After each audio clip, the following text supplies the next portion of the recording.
오늘 말씀은 마가복음 4장 21절로 29절까지 말씀입니다. 마가복음 4장 21절로 29절까지 말씀입니다. 가지고 계신 휴대책은 68페이지에 있습니다.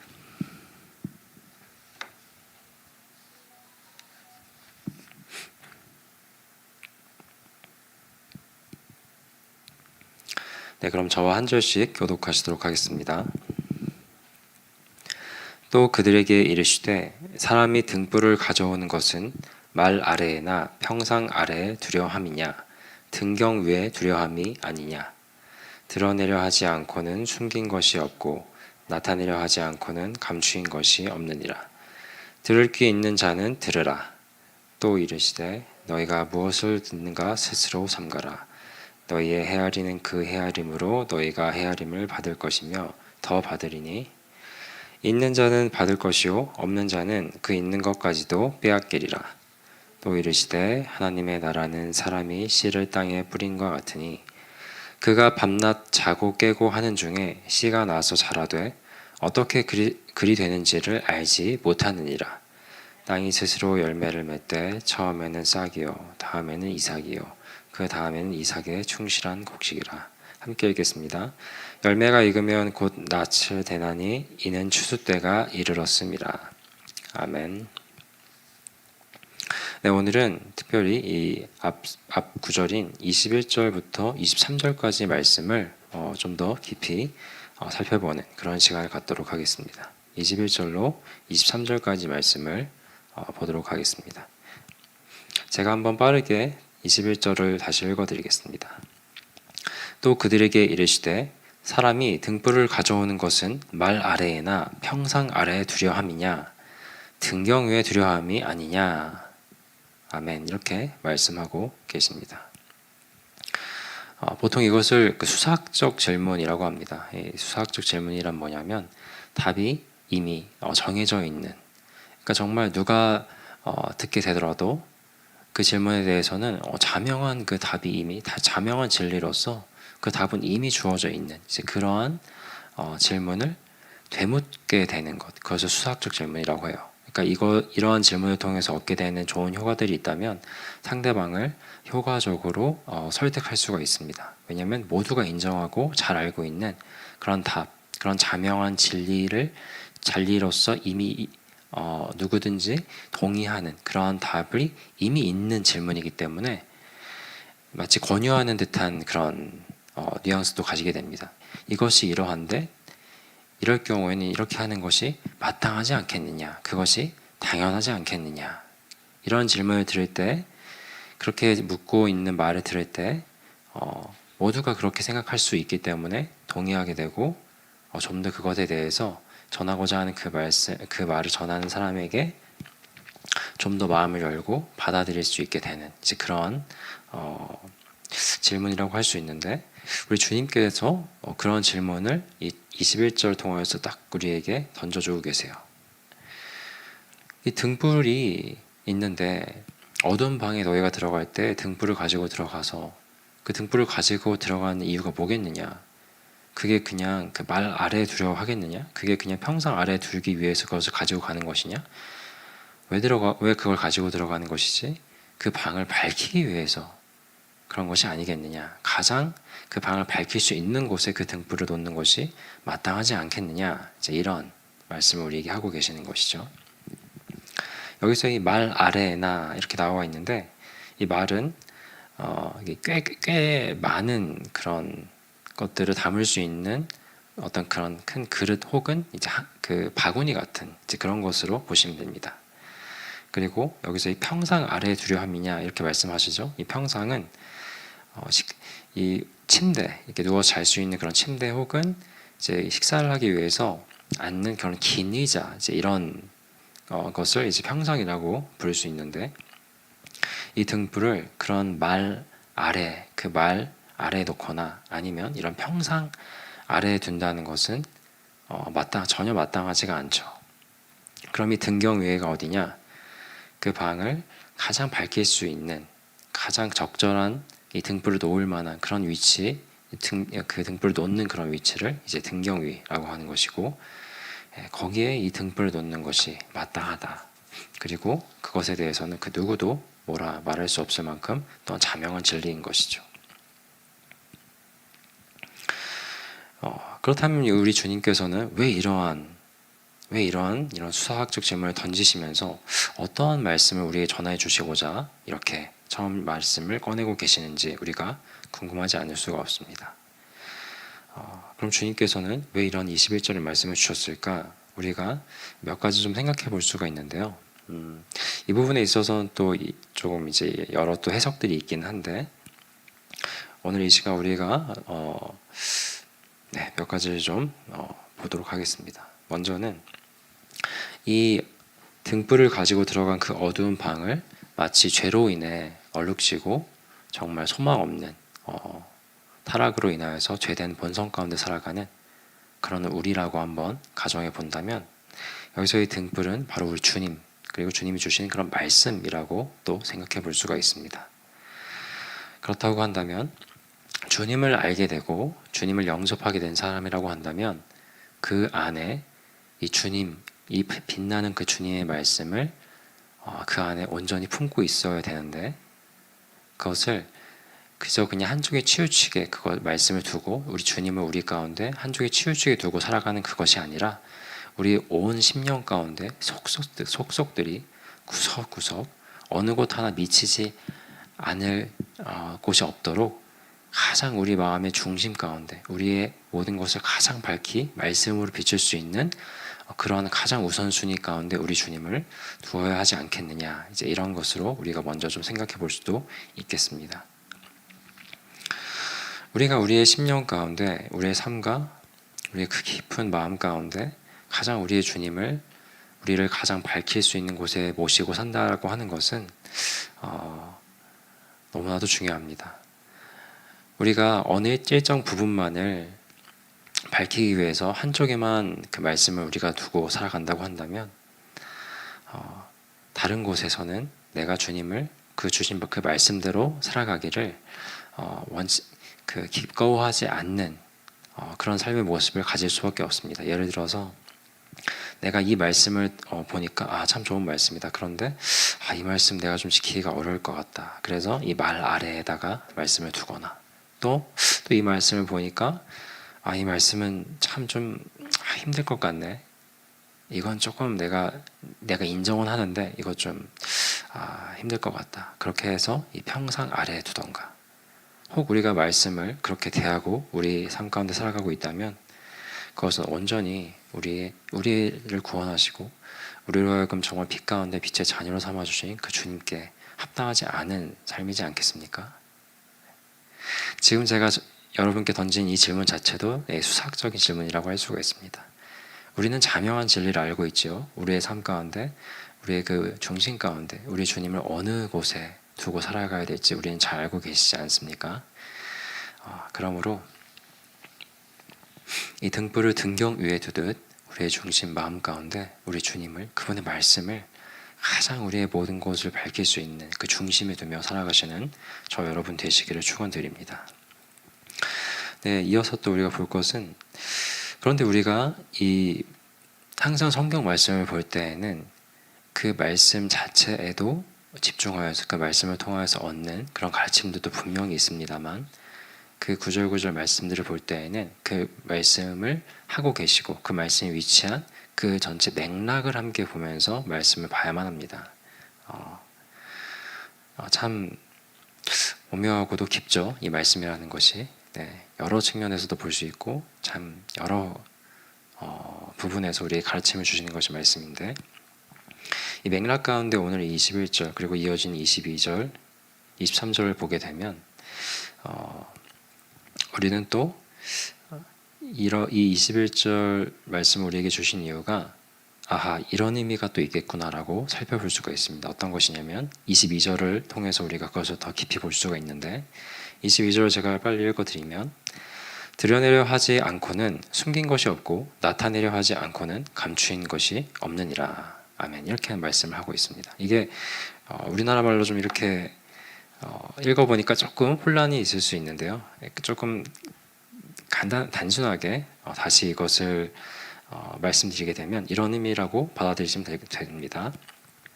숨겨진 모든 것은 드러나게 되고 감추어진 모든 것도 나타나기 마련이다. 자, 숨겨진 모든 것은 드러나게 되고 감추어진 모든 것도 나타나기 마련이다. 이 정도로 이것을 다시금 패러프레이즈 할 수가 있겠습니다. 그러면 이 등불을 놓아야 될 마땅한 장소, 그리고 그렇게 하는 것은 그 모든 것이 드러내려 함이 아니냐. 그러니까 모든 것은, 그리고 이어지는 말씀으로 숨겨진 것은 못 드러나게 되고 감춰진 것들도 다 드러나게 되는 거다. 이렇게 이어지는 말씀, 이렇게 하고 있는데, 이것을 다시금 제가 아까 말씀드린 것처럼 이 말씀이 위치한 맥락을 통해서 우리가 볼 때 어떤 의미가 되냐면, 어제 우리가 그 씨 뿌린 자의 비유 관련하여서 이 하나님 나라의 그 비밀에 대해서, 하나님 나라의 그 복음에 대해서 정말 모두에게 허락된 것이 아니고 그것은 참으로 비밀이다, 또 감추어져 있는 것이라는 그런 가르침들을 좀 보게 되었었습니다. 그리고 거기에서 이제 이어진 이 구절들을 통하여서 우리는 무엇을 알 수 있느냐, 이 감추어진 하나님 나라의 그 비밀, 그 큰 그 비밀, 그 하나님 나라의 그 복음은 지금은 우리에게 좀 잘 잡히지 않고 어렵게 느껴질지 모르지만 이것은 밝히 드러나게 될 것이다. 반드시 이것은 온천하에 밝히 드러나고 보여지게 될 것이다. 이런 어떤 맥락적 의미로도 우리가 좀 볼 수가 있어요. 참으로 이 큰 하나님 나라의 이 비밀은 오늘 이 주신 말씀을 통하여서도, 그리고 나중에 우리에게 보여주신 그 모든 것들을 통하여서 밝히 드러나게 되는데, 그때가 바로 우리 주님의 십자가 죽으심과 그 부활하심의 그 사건을 통하여서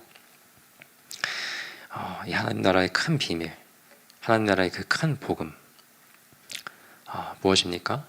우리 주님이 이 땅 가운데 오심으로 하나님 나라가 임하게 된 것이고, 그리고 우리 주께서는 얼마든지 주께서 택하시고 원하시는 주님의 자녀들을 불러 모으셔서 믿게 하심으로 구원에 이르게 하시며 그분의 통치 가운데 살아가게 하신다라는 그 큰 하나님 나라의 그 복음을, 그것이 정말로 이 땅 가운데 이루어졌고 모든 것을 성취하셨다라고 하는 그 큰 진리를 십자가 죽으심과 그 부활의 사건을 통하여서 우리에게 아주 밝히 드러내 보여주셨기 때문입니다. 그리고 그것을 정말 주께서 원하시는 바, 주께서 뜻하시는 주님의 백성들에게는 그것을 정말로 이해하고 밝히 보고 정말 심중 가운데 자리 잡게 하며 온전히 그것을 믿음으로 또 나아갈 수 있게 하시는, 정말 들을 귀 있는 자들을 들을 수 있는 그러한, 또한 택하신 백성들에게 그런 은혜를 허락하여 주셨다라는 것, 이렇게 21절로 23절까지의 맥락적으로 우리가 볼 때에는 또 이러한 주님의 가르침을 볼 수가 있는 것이죠. 우리가 이것을 보게 될 때 참으로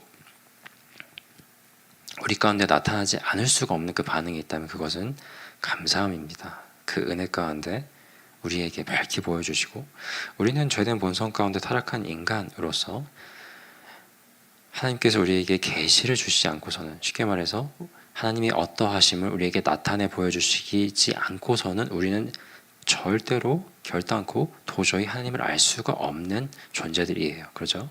그런데 그런 우리에게 찾아와 주시고 보여주시고 가르쳐 주시고 우리로 하여금 믿을 수 있게 하시고 주님께서 우리를 끝까지 견인하여 주심으로 그분의 나라 가운데 살아가게 하신다는 것, 그 자체를 알게 될 그때에는 우리는 정말 그분에 대한 넘치는 감사와 감격, 그리고 그 헤아릴 수 없는, 측량할 수 없는 그 은혜 앞에 정말 무릎 꿇고 엎드리게 되는 것이죠. 이러한 가르침 또한 오늘 주신 이 본문 말씀 가운데서 우리가 볼 수가 있다 하겠습니다. 우리에게 주님을 스스로를 밝히 드러내 보여주시고 우리를 구원해 주신 그 크신 사랑에 정말 감사드리는 그런 저 여러분 되시기를 간절히 축원드립니다. 제가 그리고 이 말씀 가운데 한 가지를 더 시간이 약간 애매할 수 있겠지만 한 가지만 더 좀 나누면 좋겠습니다. 네. 지금 또 이 맥락을 통해서 쭉 보긴 하였습니다만 우리가 또 이 22절 말씀 한 구절만을 좀 놓고도 좀 더 깊이 생각해 볼 수 있겠습니다. 22절 말씀. 네. 이 22절 말씀 아까 제가 참 이 숨겨진 모든 것은 드러나게 되고 감추어진 모든 것도 나타나기 마련이다라고 조금 더 이해하기 쉽게 다시 표현 드렸었습니다. 22절.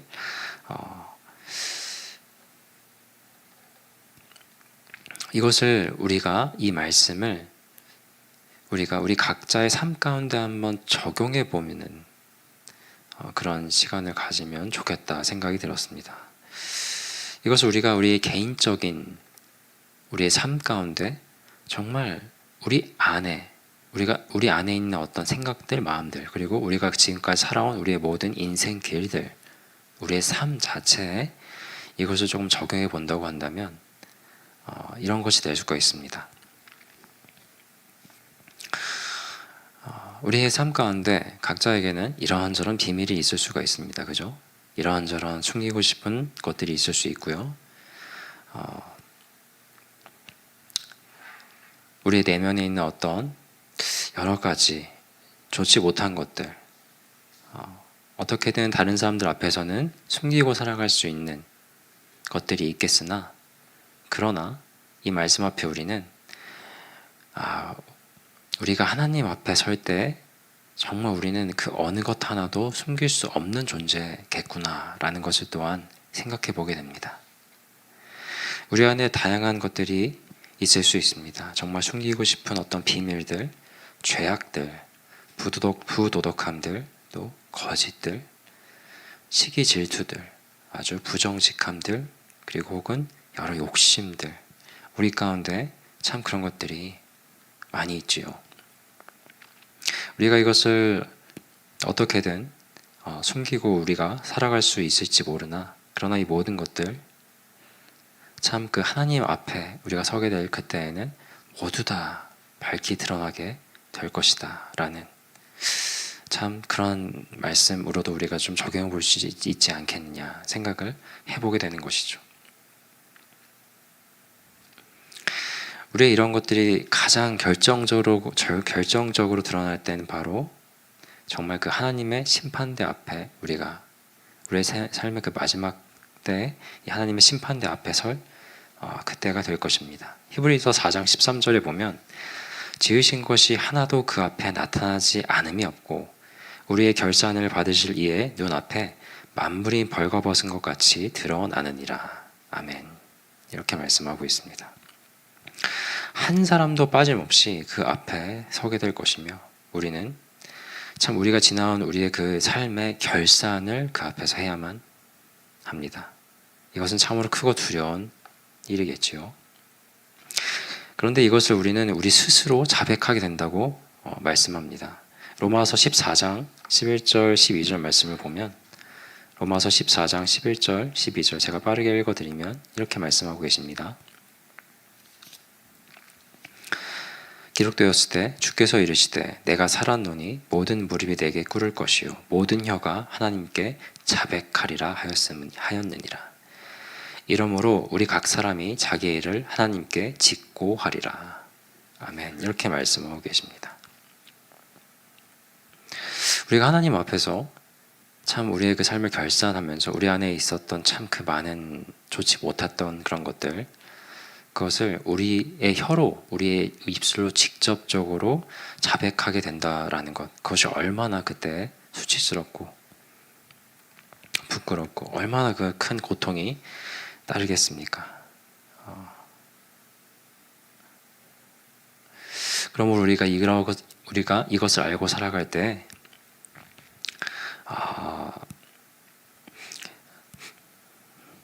우리의 삶을 정말 하나님 앞에 어떻게 살아가야 될지에 대해서 깊이 생각해야만 합니다. 그리고 우리가 정말 죄악 가운데 거하는 내 안에 그런 것들이 또 있고 또 내 삶 가운데 그런 것들이 있다고 한다면 정말 철저하게 그 죄를 회개해야 하는 것이 또한 여기에 또 우리가 두려운 이유로서 또한 찾을 수가 있는 것이겠지요.